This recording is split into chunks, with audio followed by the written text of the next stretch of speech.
కొంతకాలం నుంచి సాగుతున్న ఈ గ్రంథాధ్యయనం ద్వారా మనం ఒకరికొకరం బాగా పరిచయస్తులయ్యాం. ఇప్పుడు ఇక్కడ కాస్త ఆగి మనం ఎక్కడ ఉన్నామో తెలుసుకుంటే మంచిదనుకుంటాము. ఇంతవరకు ఏ విషయాల గురించి చదివామో, ఏ విషయాలను నేర్చుకోగలిగామో లెక్క చూసుకుంటే మంచిది. అప్పుడప్పుడు చేస్తున్న పనిని ఆపి కాస్త విశ్రాంతి తీసుకొని శరీరంలో కాస్త శక్తిని మళ్ళీ పుంజుకొని పునర్జీవనం పొందితే మంచిది. ఎప్పుడైనా రీక్రియేషన్ విశ్రాంతి పొందితే రీక్రియేషన్ పునఃసృష్టి జరిగినట్లేనన్న ఆలోచన మీకు కలిగిందా?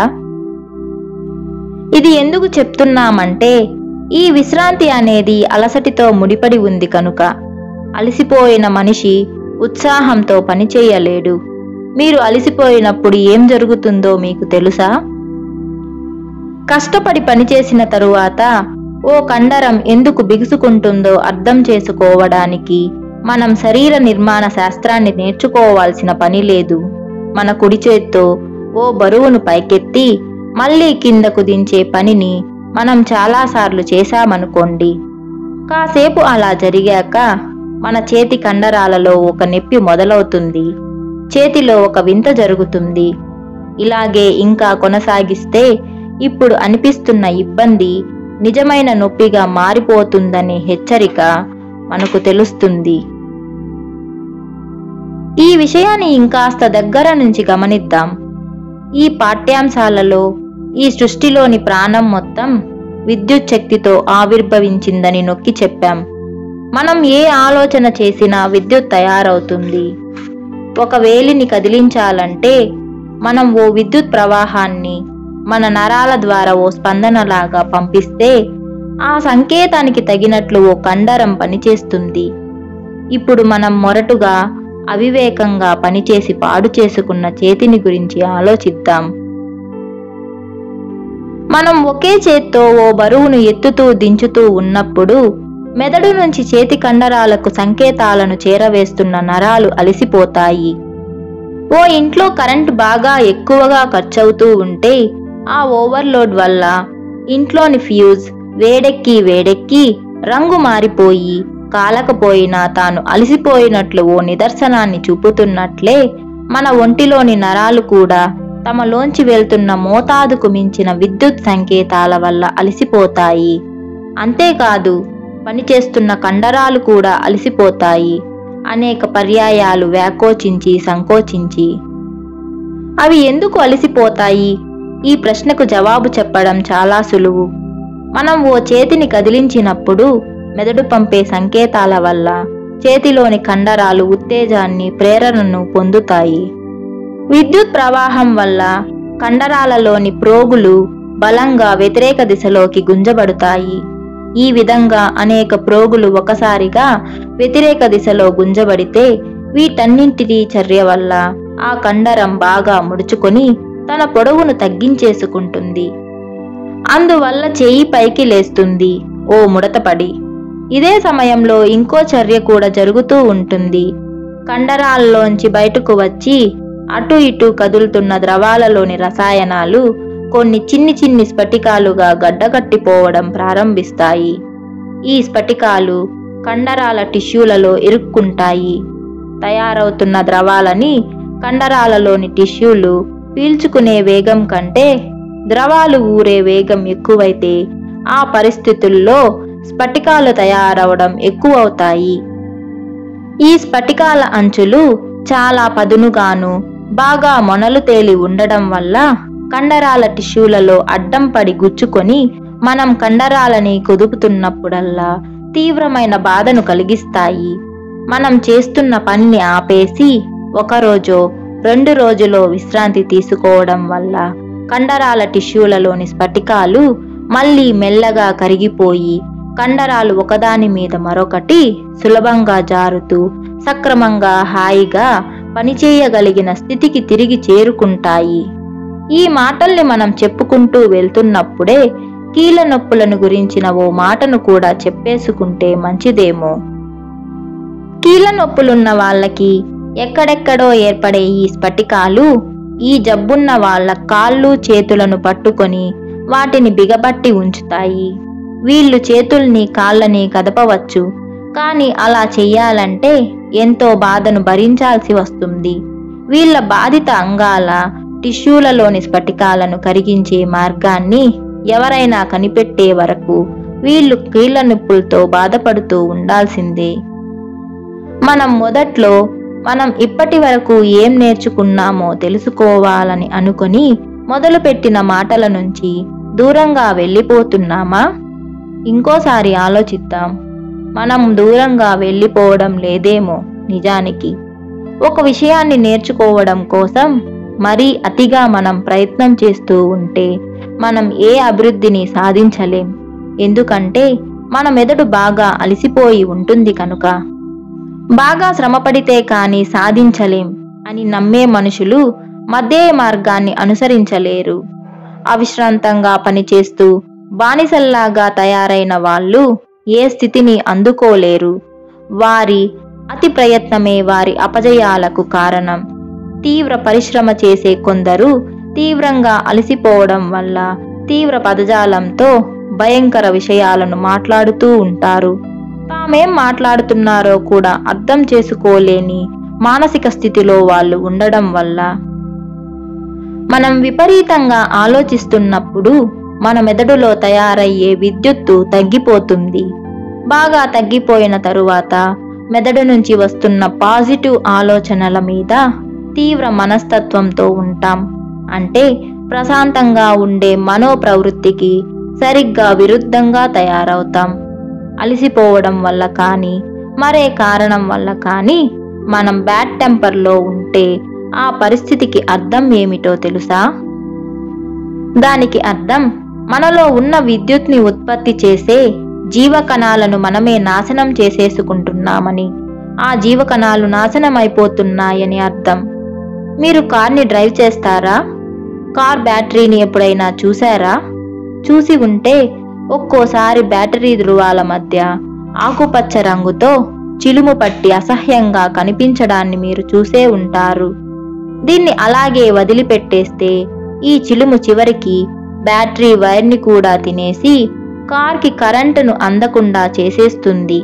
ఇదే విధంగా మన గురించి మనం సరైన శ్రద్ధ తీసుకోకపోతే మన ప్రవర్తన కూడా పాడైపోయి తీవ్ర మనస్తత్వంతో మనం బాధపడక తప్పదు. సాధారణంగా స్త్రీలకే ఇది వర్తిస్తుంది. ఉన్నతమైన ఆశయాలతో పెళ్లాడి కాపురానికి వస్తారు. నెమ్మదిగా భర్త ప్రవర్తన మీద ఎందుకో ఓ చిన్న అనుమానం ఆమెకు మొదలైందనుకోండి. ఆ అనుమానాలను ఆమె బయట పెట్టేయడం ప్రారంభిస్తుంది. ఈ విధంగా ఆమె అనేకసార్లు మాట్లాడడం జరిగేసరికి అదొక అలవాటుగా పరిణమించి చివరిగా ఓ దుర్భరమైన గయ్యాలి భార్యగా రూపొందుతుంది. ఈ ప్రపంచంలో గయ్యాలి భార్యల్ని చాలా నీచమైన జీవరాశుల కింద జమకడుతూ ఉంటారు. ప్రశాంతంగా ఉండండి. అలా ఉంటే మంచి ఆరోగ్యంతో మీరు బాగుంటారు. ఆరోగ్యం కోసం మిమ్మల్ని భోజనం మానేసి నోరు కట్టేసుకోమని సలహాలనిచ్చే సన్నబడే విద్యల్ని నేర్చుకోకండి. ఎందుకంటే కాస్త కండబట్టి ఉండేవాళ్లే సాధారణంగా సంతోషంతో ఉంటారు. సన్నగా వేలాడుతూ బహుశా గిలికల్లా ఎముకల చప్పుళ్ళు చేసుకుంటూ తిరుగుతూ ఉండేవాళ్లకన్నా. ఇంక మధ్య మార్గం విషయానికి వద్దాం. ప్రతి ఒక్కరూ ఎల్లవేళలా తమ శక్తి కొద్దీ చక్కగా పనిచేస్తూ ఉండాలన్న విషయం సరైనదే. తమ శక్తికి అతీతంగా ఎవ్వరూ సవ్యమైన పద్ధతిలో పనులను నిర్వర్తించలేరు. అనవసరంగా అలసిపోవడం ఒక్కటే మిగులుతుంది. అలా ఒళ్ళు విరుచుకొని పనిచేసినప్పుడు. ఓ విద్యుత్తుత్పత్తి కేంద్రాన్ని గురించి ఆలోచిద్దాం. కొన్ని వేల లేక లక్షల బల్బుల్ని వెలిగించడానికి చాలినంత విద్యుత్ను ఉత్పత్తి చేయగలిగిన సామర్థ్యం ఆ కేంద్రంలోని జనరేటర్కు ఉందని అనుకుందాం. అలాంటి జనరేటర్ని ఇంకా ఎక్కువ వేగంతో మనం పనిచేయించామనుకోండి, అప్పుడు విద్యుత్ ఉత్పాదన బాగా ఎక్కువ అవుతుంది. ఈ మొత్తం కరెంటును ఉన్న బల్బులు పూర్తిగా వినియోగించుకోలేవు. అధికంగా ఉత్పత్తి అయిన విద్యుత్తు ఎక్కడో ఒక చోట వృధాగా నేలపాలు కాక తప్పదు. ఈ నష్టానికి తోడుగా అనవసరంగా తన సామరస్యాన్ని మించి పనిచేస్తున్న ఆ జనరేటర్ పాడయ్యే ప్రమాదం కూడా ఉండనే ఉంటుంది. ఈ విషయాన్నే మరో విధంగా గమనిద్దాం. మీ కారులో మీరు గంటకు 30 మైళ్ళ వేగంతో వెళ్దామని అనుకుంటున్నారనుకోండి. చాలామంది ఎక్కువ వేగంతో వెళ్ళాలని ఉవ్విళ్ళూరుతూ ఉంటారు. మన ఈ ఉదాహరణకి 30 మైళ్ళ వేగం చాలు. మీరు వివేకవంతులైతే టాప్ గేర్ వేసుకొని సునాయాసంగా కారు చక్రాలు రొల్లుతూ ఉండగా ఆ వేగంతో హుషారుగా సాగిపోతూ ఉంటారు. ఇంజను నెమ్మదిగా పనిచేస్తూ ఉంటుంది కనుక దాని మీద అధిక భారం పడే అవకాశమే లేదు. ఒకవేళ మీరు అంతగా అనుభవం లేని డ్రైవర్ అనుకోండి. మీరు మొదటి గేరు వేసుకొని 30 మైళ్ళ వేగంతోనే బండిని దూకిస్తూ ఉంటారు.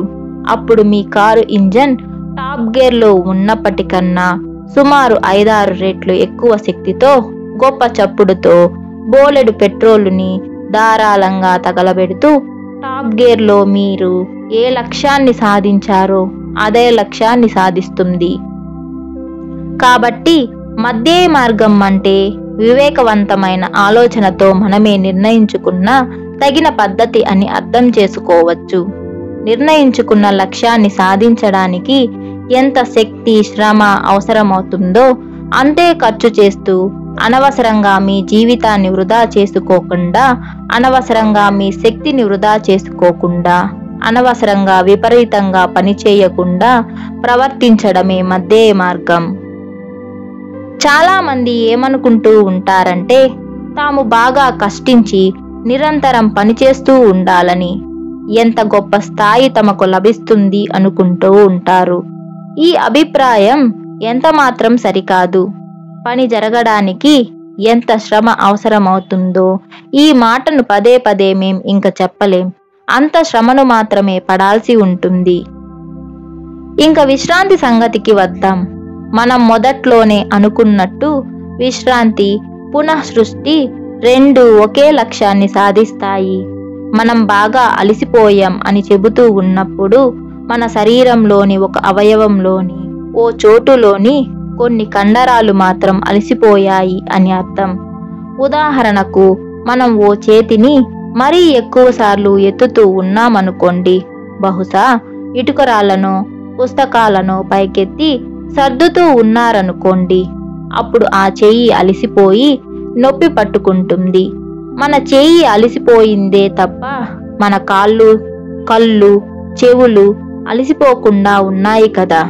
కాబట్టి మనల్ని మనం పునఃసృష్టి చేసుకుందాం. సరదాగా ఎక్కడికైనా నడుస్తూ, లేక శ్రావ్యమైన సంగీతాన్ని వింటూ, లేక ఓ మంచి పుస్తకాన్ని చదువుతూ, ఈ పనుల్లో ఏదో ఒకదాన్ని మనం చేస్తున్నప్పుడు మనం వేరే నరాలని, వేరే కండరాలను ఉపయోగిస్తూ ఉంటాం. అంతేకాకుండా అలసిపోయి ఉన్న కండరాలలో అత్యధిక మోతాదులో నిల్వ ఉన్న నరాల విద్యుత్ను కూడా బయటకు లాక్కొచ్చి ఖర్చు చేస్తాం. కాబట్టి విశ్రాంతి, రీక్రియేషన్ ద్వారా మిమ్మల్ని మీరు పునః సృష్టించుకుంటారు, అంటే రీక్రియేట్ చేసుకుంటారు. ఆరాలను చూడడానికి మీరు అమితంగా శ్రమపడుతున్నారా? ఇంకా ఎథరిక్ను చూసే ప్రయత్నాన్నే చేస్తూనే ఉన్నారా? బహుశా మరీ ఎక్కువగా మీరు ప్రయత్నిస్తున్నారేమో. మీరు అభిలషిస్తున్న విజయం, ఉత్తీర్ణత మీరు ఇంకా కలగకుండా ఉంటే నిస్పృహ చెందకండి. మీకు విజయం సిద్ధించడానికి ఇంకా సమయం కావాలి. మీకు అంచలంచల విశ్వాసం కావాలి. అయితే అచిరకాలంలో విజయం తప్పక లభిస్తుంది. మీరు ఎప్పుడూ ప్రయత్నించని పని ఇప్పుడు చేస్తున్నారు. రేపొద్దున లేచేసరికి మీరు ఓ డాక్టరో, లాయరో, గొప్ప చిత్రకారుడో అయిపోవాలని మీరు అనుకోరు. మీరొక లాయర్ అవ్వాలనుకుంటే ముందుగా ఓ స్కూలుకి, ఆ తరువాత ఓ హై స్కూలుకి, ఆ తరువాత ఓ యూనివర్సిటీకి వెళ్లాల్సి ఉంటుంది. చాలా సమయాన్ని వెచ్చించాల్సి ఉంటుంది. కొన్ని సంవత్సరాలు పట్టవచ్చు. మనస్ఫూర్తిగా తదేక ధ్యానంతో రోజుకు అనేక గంటలు, ఇంకా ఎక్కువ గంటల శ్రమ, రాత్రిపూట కూడా పడాల్సి రావచ్చు. ఇంత ప్రయత్నం జరిగాకే మీ లక్ష్యం నెరవేరుతుంది. ఏమిటా లక్ష్యం? లాయర్ కావడమా? డాక్టర్ కావడమా? ఓ స్టాక్ బ్రోకర్ కావడమా? ఈ ప్రయత్నాలన్నింటికీ మదిస్తే తేలే విషయం ఒకటుంది. ఫలితాలు ఒక్క రోజులో కనిపించవు అని. భారతీయ వేదాంతాలలో ఈ బోధనే మళ్ళీ మళ్ళీ చెప్పబడుతుంది. యోగ దృష్టిని సాధించాలని అనుకునేవాడు 10 సంవత్సరాల కాలం కంటే తక్కువలో అది సిద్ధిస్తుందని అనుకోవడానికి వీల్లేదని, అలాంటి వాటి కోసం సులభ పద్ధతిలో ప్రయత్నించవద్దని. ఏ మనిషి యోగ దృష్టిని పొందడానికి సిద్ధంగా ఉంటాడో అతడే యోగ దృష్టితో చూడగలడు. అయితే ఒక్క రాత్రిలో మాత్రం ఫలితాలు కనిపించవు. మీరేం పొందగోరుతారో దానికోసం అవసరమైనంత శ్రమ పడాల్సి ఉంటుంది, అభ్యాసం చేయాల్సి ఉంటుంది, విశ్వాసం ఉండాలి. మీరు డాక్టర్ కావాలని అనుకుంటే ముందు ఉపాధ్యాయుల మీద విశ్వాసం ఉండాలి, తరువాత మీ మీదే మీకు విశ్వాసం ఉండాలి. తరగతుల్లో మీరు చేయాల్సిన అభ్యాసాలన్నీ ఖచ్చితంగా చేసి తీరాలి. ఇంత చేసినా డాక్టర్ కావడానికి మీకు సంవత్సరాలు పడుతుంది. మీరు మా దగ్గర విద్యను అభ్యసిస్తూ ఉన్నారు కదా, ఆరాలను చూడాలని ప్రయత్నిస్తున్నారు కదా. ఎంతసేపు ప్రయత్నిస్తున్నారు? వారానికి 2 గంటలా? వారానికి 4 గంటలా? ఎంత చేసినా రోజుకు 8 గంటల కన్నా ఎక్కువ ప్రయత్నం చేయడం లేదు కదా. మళ్ళీ ఇంటి దగ్గర హోంవర్క్ చేయడం లేదు కదా. కనుక ఓర్పు వహించండి. ఎందుకంటే మీకు ఓర్పు, అచంచల విశ్వాసము ఉంటే మీకు ఆరాలు కనిపించగలవు. ఎందుకంటే అర్హత ఉన్నవారికి అవి కనిపించి తీరుతాయి కాబట్టి. చాలా కాలం నుంచి అనేక ప్రపంచ దేశాలన్నిటి నుంచి, ఐరన్ కర్టన్ వెనుక ఉన్న దేశాల నుంచి కూడా అనేక ఉత్తర ప్రత్యుత్తరాలు జరుగుతున్నాయి మాకు, మా సాధకులకు మధ్య. ఆస్ట్రేలియాలో ఓ చిన్న పిల్లకి చక్కటి యోగ దృష్టి సిద్ధించడం మాకు తెలుసు. ఈ అమ్మాయి తనకున్న శక్తుల్ని దాచి ఉంచుకోవాల్సిన పరిస్థితులు ఎదురవుతున్నాయి. తన బంధువులు ఏమనుకుంటున్నారో ఆమెకు తెలిసిపోతుందని ఆమె అన్నప్పుడు ఆమె వద్ద విచిత్రమైంది ఏదో ఉందని అనుకోవడం ప్రారంభించారు. వాళ్ళు ఆరోగ్య పరిస్థితి కూడా ఆ అమ్మాయికి స్పష్టంగా గోచరమయ్యేది. కెనడాలోని టొరంటో నగరంలో నివసించే ఒక ఆవిడ కేవలం కొద్ది వారాలలోనే ఎథరిక్ ని చూడగలిగింది. వేళ్ల చివర్లలో నుంచి చిమ్ముకొచ్చే ఎథరిక్ ని ఆమె చూడగలుగుతూ ఉండడమే కాకుండా తల మీద తేలియాడుతున్న ఓ కమలాన్ని దర్శించగలుగుతోంది. ప్రస్తుతం ఆమె ఆరాలను కూడా చూడగల అదృష్టవంతురాలు. తాను ఓ చిత్రకారిని కూడా కనుక తాను చూసిన పువ్వుల చుట్టూ కనిపించిన ఆరాల చిత్రాలను ఆవిడ గీయగలుగుతోంది. ఈ యోగ దృష్టి ఏదో ఒక దేశానికే పరిమితమని మీరు అనుకోకుండా ఉండగలిగేలా నిరూపించడానికే యుగోస్లేవియా నుంచి ఓ ప్రతిభావంతురాలైన యువతి రాసిన ఉత్తరాన్ని మీ ముందు ఉంచుతున్నాం. ఓ పాఠ్యాంశంలో ఆమె అనుభవాల గురించి ప్రస్తావించాలని నిర్ణయించగా ఆ విషయం గురించి ఆమెకు ఉత్తరం రాస్తే అందుకు ఆమె సమ్మతించి రాసి పంపిన ఉత్తరం ఇది. అందరికీ సులభంగా అర్థమయ్యే విధంగా కొంత భాషను మాత్రం మేము సవరించాల్సి వచ్చింది. ఇదిగో చదవండి. ప్రపంచం మీద ఉన్న నా డియర్ ఫ్రెండ్స్కు, మనం నిజంగా ఎలాంటి సమయాలలో ఉన్నామంటే ఇది రోజు మనల్ని ఉండాలా ఉండకూడదా అని అడుగుతూ ఉంది. ఇంకా అందరికీ సోమరిపోతుల్లాగా వెచ్చగా ఉన్న స్టవ్ పక్కన పిల్లిలాగా ఒదిగి కూర్చునే టైం దాటిపోయింది. ఈ జీవితము, అనంతతత్వము కూడా మనల్ని ఓ ప్రశ్న అడుగుతూ ఉన్నాయి. అవునా లేక కాదా? ఏం అవునో లేక ఏం కాదో మనకు అర్థం ఎలా అవుతుంది అంటే ఇంకా ఆత్మను పస్తులు పెడుతూ శరీరాన్ని రోగిష్టిగానే చేస్తూ ఉందామా, లేక కాస్త ఆత్మకు పోషక పదార్థాలు ఇస్తూ తద్వారా శరీరాన్ని ఆరోగ్యంగా, అందంగా, సమతుల్యంగా ఉంచుకుందామా? అవునా? నేనెందుకు ఎప్పుడూ కనిపించని సర్జన్లు శరీరంలోంచి పీకి ఓ ప్లేట్లో పెట్టి మనకు చూపించలేని ఆత్మ గురించే మాట్లాడుతూ ఉంటాను. ప్రియ స్నేహితుల్లారా, ఆత్మ ఉందని మీరు నమ్మినా కానీ నమ్మకున్నా కానీ ఆత్మ అనేది ఉంది. దయచేసి ఓ నిమిషం సమయాన్ని ఇవ్వగలరా? సినిమాకు, ఫుట్బాల్ మ్యాచ్కు పరిగెత్తకండి, మోటార్ కార్ దగ్గరికి వెళ్ళకండి, ఒక్క నిమిషం వినండి, ఎందుకంటే ఇది చాలా ముఖ్యం. నిజంగా ప్రపంచానికి పడమట వైపు ఉన్న దేశాలలో ఎక్కువ మంది కనిపించదు అని అందరూ చెప్పుకునే ఇంకో ప్రపంచాన్ని చూడలేరు. మనుషుల ఆరాలు కూడా వాళ్ళకి కనిపించవు. ఆత్మ అన్నది ఎప్పటికీ ఉండి అలజడి చెందని మనలో ఒక భాగం మన పైన ఉన్న శరీరం ఇదే. ఇది లేకుండా మనం ఉండలేం. నాకు చిన్నప్పటి నుంచి ఆరాలు కనిపించే శక్తి ఉంది. చిన్నప్పుడు అందరికీ నాకు కనిపించినట్లే కనిపిస్తుందని అనుకునేదాన్ని. కానీ అందరూ నన్ను అబద్ధాల కోరు అని అనడం వల్ల నాకు పిచ్చి ఉందని తీర్మానం చేశారు. కాబట్టి నాకు కనిపించినట్లు వాళ్ళకి కనబడడం లేదని నాకు అర్థమైంది. నేను ఏ పద్ధతిలో వెళ్తున్నానో చూపిస్తాను. మీరు ఎప్పుడైనా చెట్టు లోపల కనిపించే రింగులను చూశారా? చెట్టు ఎన్ని సంవత్సరాలు పంటలు పండలేదో, ఏ సంవత్సరాలలో పంటలు బాగా పండాయో కూడా ఈ గీతలు చూసి తెలుసుకోవచ్చు. గుర్తు లేకుండా ఏదీ ఉండదు. ఏదైనా సరే. ఓ పాత చర్చు ముందు ఓ రోజు నేను నించున్నాను. ఇంకెవరికీ కనిపించకుండా నాకు మాత్రం ఒకటి కనిపించింది. ఆ బిల్డింగ్ చుట్టూ ఓ వెలుతురు ఉంది. ఆ వెలుతురు చుట్టూ చెట్టు లోపల ఉన్నట్టు సన్నని గీతలు గీయబడి కనిపించాయి. ఆ గీతలను చూసి నేను అందరికీ చెప్పాను, చర్చి చుట్టూ ఎన్ని గీతలు ఉంటే అన్ని శతాబ్దాలుగా ఆ చర్చి ఉన్నట్టు లెక్క. నేను చూసిన చర్చ్ జాగ్రేబ్కు సమీపంలోని రెమ్మట్టే ఊర్లో ఉంది. జాగ్రేబ్ క్రోషియా రాజధాని. అప్పటి నుంచి అన్ని పాత బిల్డింగుల చుట్టూ ఉన్న గీతలను చూసి ఆయా బిల్డింగ్లు వయసెంతో నేను చెప్పగలిగేదాన్ని. ఒక ఫ్రెండ్ ఒకరోజు నన్ను అడిగింది, ఈ చిన్న చర్చ్ వయసెంత అని. నాకేమీ కనిపించడం లేదు. ఈ చాపెల్ చుట్టూ ఒక్క గీత కూడా లేదు. బిల్డింగ్ చుట్టూ వెలుతురు మాత్రం కనిపిస్తుంది అని చెప్పాను. ఆల్ రైట్, ఈ చర్చ్ కట్టి ఇంకా 100 ఏళ్లు కాలేదు అని నా ఫ్రెండ్ ఒప్పుకుంది. చూడండి, బిల్డింగుకే ఆత్మ ఉంటే బతికున్న వాటికి ఇంకా ఎక్కువే ఉండొచ్చు కదా. చెట్టు ఆరా నాకు తెలుసు. పచ్చిక బయళ్ళ పూల ఆరాలు నాకు తెలుసు. ముఖ్యంగా సూర్యుడు అస్తమిస్తున్న వేళలో. అలాగే ప్రతి జీవి చుట్టూ, మీ కుక్క చుట్టూ, మీ పిల్లి చుట్టూ.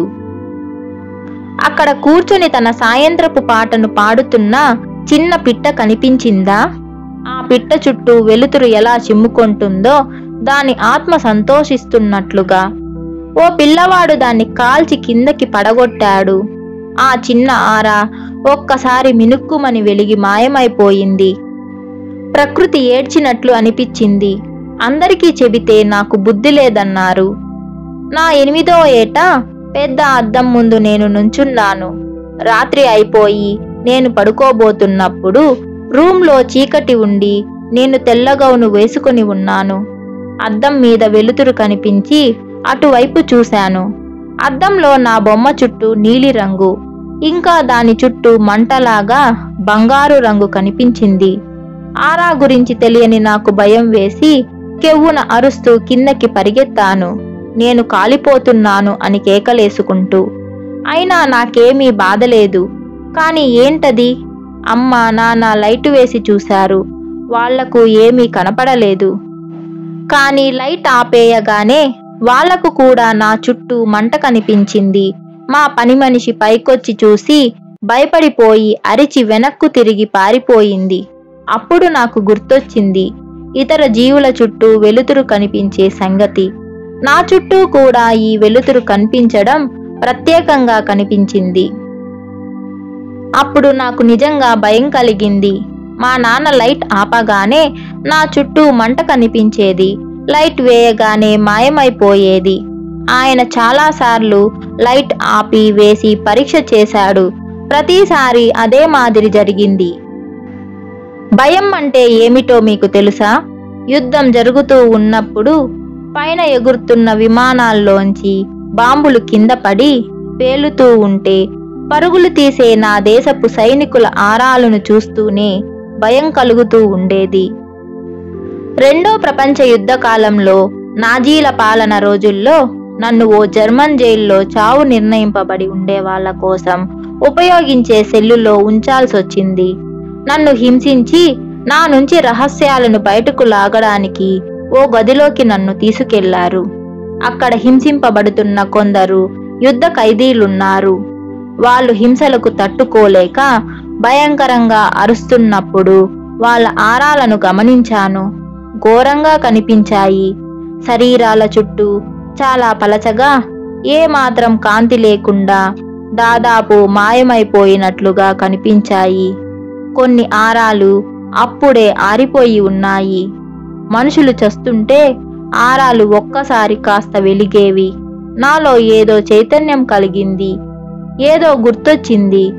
పవిత్ర గ్రంథంలోని ఓ మాట, ఆత్మను చంపే వాళ్ళకే భయపడు, శరీరాలను చంపే వాళ్లకు భయపడకు. దీన్ని గురించి మనసు లగ్నం చేసేదాన్ని. అందరు ఖైదీలను సంతోషంగా ఉంచడానికి ప్రయత్నించేదాన్ని. అప్పుడు ఆరా పెద్దదైనట్లు నాకు అనిపించింది. నా చుట్టూ ఉన్న వారి ఆరాలు కూడా ఆరోగ్యంతో వెలిగేవి. ఇంకో స్త్రీ కూడా నాకు ఈ విషయంలో సహాయపడేది. కొంతకాలం జరిగేసరికి మృత్యువు తాండవించాల్సిన గదిలో సంతోషం వెల్లివిరియసాగింది. అందరూ గొంతెత్తి పాడడం ప్రారంభించారు. ఎన్నో గంటల ప్రశ్నావళిని తట్టుకొని ఎంతో బాధను ఏమాత్రం అపాయం లేకుండా భరించగలిగాను. ఎందువల్లనంటే నిత్య జీవితాన్ని గురించి నేను ధ్యానించాను. ఈ భయంకరమైన కల తరువాత నన్ను హింసించే వాళ్ళు నన్ను ఏమీ చెయ్యలేక విసుగెత్తి కోపగించుకొని నన్ను బయటకు తరిమేశారు, అందరినీ పాడు చేస్తున్నానని. నేను గనక భయపడి ఉంటే నన్ను, నా 16 మంది కామ్రేడులను చంపేసి ఉండేవారు. నాకు కనిపించేట్టు పాశ్చాత్యుల ఆరాలు మినుకు మినుకుమని గుడ్డిగా వెలుగుతుంటాయి. అవి ఎప్పుడూ ప్రశాంతంగా ఉండవు, ఎప్పుడూ శృతిలో ఉండవు. ఈ విధంగా ఓ పద్ధతి లేని ఆరాలు ఇంకొకళ్ళ ఆరాలను కూడా అంటువ్యాధి అందర్నీ పీడించినట్లు పాడు చేసేస్తాయి. హిట్లర్ మాట్లాడిన అర్థం లేని మాటలు ప్రజల్ని భయపెట్టగలిగాయి కనుకనే హిట్లర్ ఆరా జనాల ఆరాలను పాడు చేయగలిగింది. కాబట్టి హిట్లర్ కొంత విజయాన్ని పొందగలిగాడు. అతని మాటలని వింటున్న జనాల ఊహలు అడ్డు ఆపు లేకుండా పరిగెడుతూ ఉండేవి. మీరు అలసిపోయారా? ఇంకొంచెం చదవగలరా? అందరికంటే బీదవారైన జాగ్రేబ్లో పిచ్చి వాళ్ళ దగ్గరికి వెళ్దాం. చాలా కాలం క్రితం నేను ఇనుప జల్లెడ లాంటి మెష్లో నుంచి పిచ్చి వాళ్ళ ఆరాలను పరిశీలించాను. నిజానికి చాలా అధ్వాన్నపు స్థితిలో ఉండే మనుషులు వీళ్ళు. నా ఫ్రెండ్ నన్ను సీనియర్ డాక్టర్కు పరిచయం చేశాడు. ఆయనకు ఇలాంటి విషయాలంటే అస్సలు నమ్మకం లేదు. పేషెంట్ల ఆరాలను నేను పరిశీలించాలని అనుకుంటూ ఉన్నానని ఆయనతో అన్నాను. జైలులో బంధింపబడడానికి తగినంత పిచ్చి ఉన్న పేషెంట్ నాలో ఆయనకు కనిపించినట్లుంది. అలాంటి చూపుతో నన్ను చూశాడు. చివరికి ఆయన తన పేషెంట్లను కొందరిని చూపించడానికి అనుజ్ఞ ఇచ్చాడు. ఓ జబ్బుతో బాధపడుతున్న ముసలిదాన్ని పట్టుకొని నా దగ్గరకు తీసుకొచ్చారు. ఘోరంగా భీకరంగా కనిపించే ముఖం ఆ ముసలిదానిది. ఒకదానికొక్కటి ఎప్పుడు కొట్టుకుంటూ రాసుకుంటూ ఉండడం వల్ల అరిగిపోయిన పళ్ళతో, తేలిపోతున్నట్టు తిరిగే కళ్ళతో ఆమె నాకు కనిపించింది. దెయ్యపు మంటల్లాగా ఆమె జుట్టు నిలబడి ఉంది. నిజంగా భయం పుట్టించే ఆకారం ఆమెది. భౌతికంగా కనిపించే ఈ వికారం నేను గమనించిన కనిపించని జగత్తులోని దానితో పోలిస్తే అస్సలు లెక్కలోకే రాదు. శరీరాన్ని దాటుకొని బయటకు వచ్చేసి ఉన్న ఈ పిచ్చిదాని ఆత్మ ఆ పిచ్చిదాని శరీరాన్ని ఆక్రమించుకోవడానికి ప్రయత్నిస్తూ ఉన్న ఓ నల్లటి నీడలాంటి దానితో భీకరంగా యుద్ధం చేస్తూ ఉండడాన్ని స్పష్టంగా చూశాను. చుట్టూ ఓ సుడిగుండంలాగా ఏమాత్రము పొంతనలేని వెలుగు. ఆ ముసలిదానిని దూరంగా తీసుకొని వెళ్ళిపోయారు. నేను డాక్టర్తో చెప్పాను, ఆ ముసలిదాని పిచ్చి నయం కాదు అని. ఎందుకంటే ఆమెను నిజంగా ఓ దెయ్యం పట్టి పీడిస్తూ ఉంది అని. ఇంక మనం ఈ పాఠాన్ని ఇక్కడే ఆపే ముందు ఓ మాట చెప్పుకొని ముగిద్దాం. ప్రతిభావంతురాలైన ఈ యుగోస్లోవియన్ యువతిలాగా మీరు తగినంత అభ్యాసం చేయడం వల్ల, తగినంత విశ్వాసాన్ని కలిగి ఉండడం ద్వారా సిద్ధి పొంది ఆరాలను చూడగలుగుతారు. గుర్తించుకోండి, రోమ్ నగరాన్ని ఒక్క రోజులో నిర్మించలేదు. ఒక్క రోజులో ఏ డాక్టరో లాయరో తయారు కాలేడు. విజయం పొందడం కోసం ఎవరైనా శ్రమించాల్సిందే. మీరు అంతే. సులభమైన పద్ధతి, నొప్పి లేకుండా తప్పించుకుపోయే పద్ధతి లేనే లేదు. ఇప్పటి వరకు మీరు లోబ్సాంగ్ రాంపా రచించిన మరణం లేని మీరు అనే పుస్తకంలోంచి 18వ పాఠాన్ని విన్నారు. ఈ వీడియో మీకు నచ్చినట్లయితే వెంటనే లైక్ చేయండి. అలాగే మీరు నా ఛానల్ని ఇంకా సబ్స్క్రైబ్ చేసుకోకపోతే వెంటనే సబ్స్క్రైబ్ చేసుకోండి. ఇంకొక ఇంట్రెస్టింగ్ వీడియోతో మళ్ళీ మీ ముందుకు వస్తాను. అంతవరకు టేక్ కేర్ అండ్ బాయ్.